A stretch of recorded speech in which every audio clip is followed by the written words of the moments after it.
دوستانی عزیز، من در شما عرض میخوام امی کافه های قدیمی امی شهر امی انگلیزی را نشان دیم. در مبین امی کافه هاشون اینجا فقط الو سوختسته چای میکنن، اینا شیر دارن. این شرکتی از ما در قهوه ترکی تیار میکنن.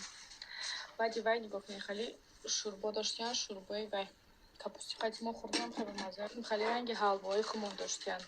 اینجا بعد شیرینیاشون یا همه شیرینیاشون بودن. دبری چای. ایناش خیلی رنگی بولشگاه. اینا سالیانی محکم کردگیشون.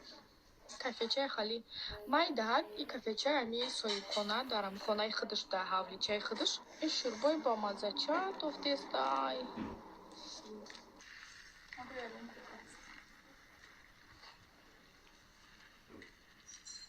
یا چی نکی؟ گرم